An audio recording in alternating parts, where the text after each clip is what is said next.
My name is Jonathan Harris. I'm Sophia Ortiz. I'm Ghislain Sansa. And today we are presenting our final project for Senior Design 2. We call it our Intelligent Irrigation System.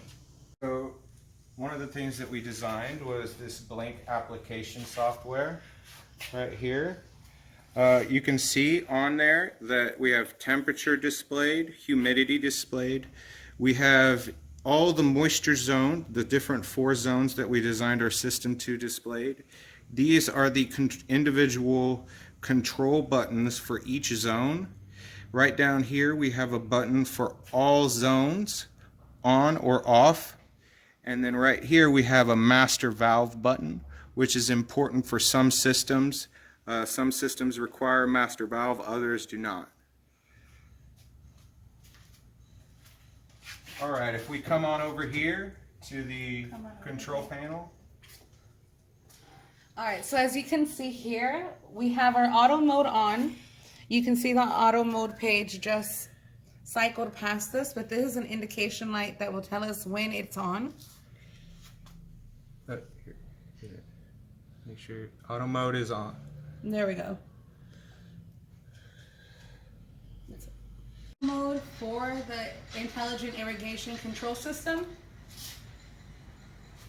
And the manual mode allows you to change each individual zone, turn it on or turn it off. It also has a button to turn all zones on right now. We had to do some changes with the connections. yeah, so you see, previously we were talking about adding a second hole for the zones. So now we have one hole that will go directly to the zones that come from the existing sprinkler system. And here we have our power cord, our sensor cord, and this is the cord for our DHT11 sensor, which for this purpose is just taped to the wall. We want it mounted maybe under an awning or a doorway such as this one to prevent more like any water damage.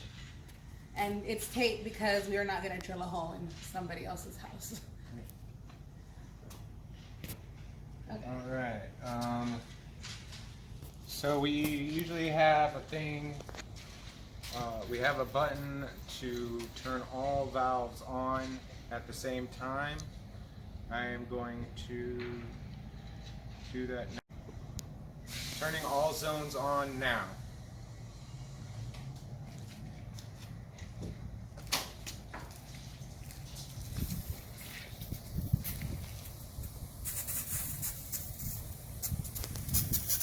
Alright. We've got zone 4, zone 1. Yeah, zone 4 here.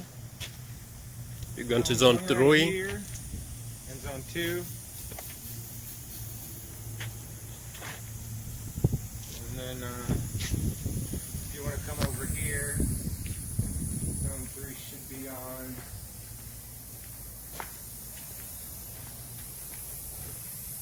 Yeah, so zone 3 is on.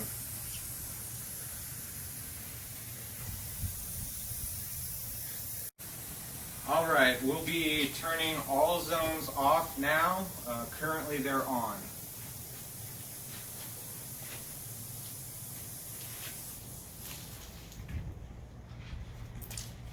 All zones are off.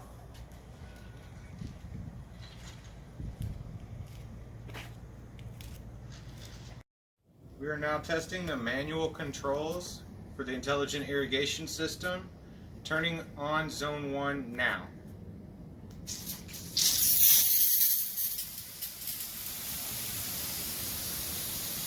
Alright, turning zone 2, or turning zone 1 off now.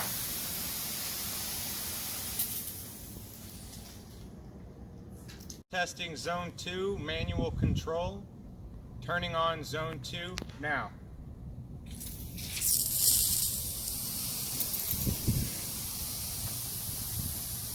Zone 2 is on. Turning on zone 2, or turning off zone 2 now. Turning on zone 3 now.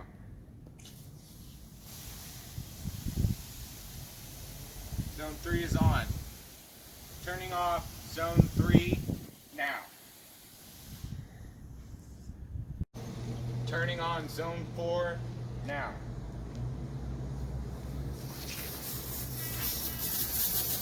Zone 4 is on. Turning off Zone 4 now. Steps in the installation process would be to turn on auto mode, which is a button right here on the screen. You can verify that auto mode is on with these green light, and there's also an auto mode on LCD page. Okay, and then right after that, after your probes are planted and everything, you can then plug in your power supply, which will provide 24 volts AC to all your control valves. Using Zone 1, taking the probe out.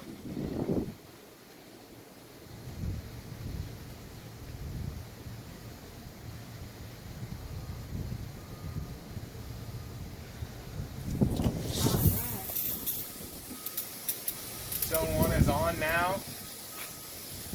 Putting it back in.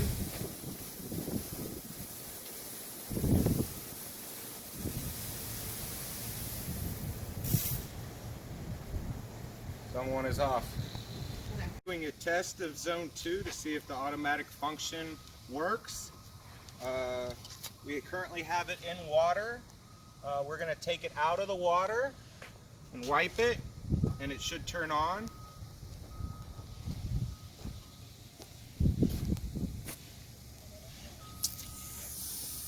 Okay, the system is on now. You see all these sprinklers on right now.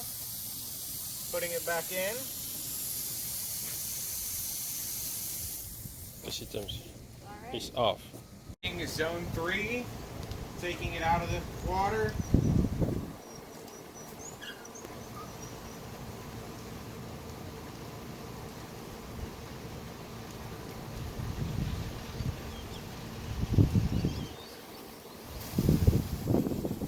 Zone 3 is now on. Zone 3 is now on. It's only 2 sprinkler heads in this case. Putting it back in. Testing Zone 4 right now. Taking it out of the cup.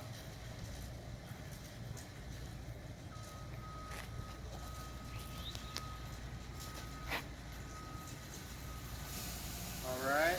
Zone 4 is on right now. Placing it back in the cup.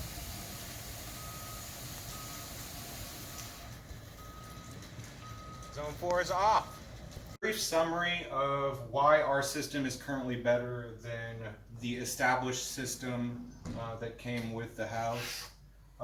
This system doesn't take into account any temperature, humidity, any soil saturation factors. This system just runs on times.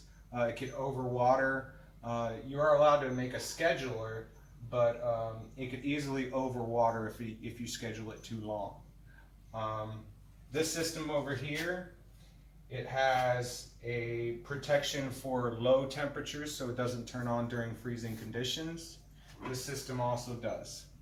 This system over here has a high temperature threshold so it doesn't turn on throughout the middle of the day, which is very important because you don't want to destroy your lawn. That's not an ideal time to water your lawn. This system also measures each zone independently. So if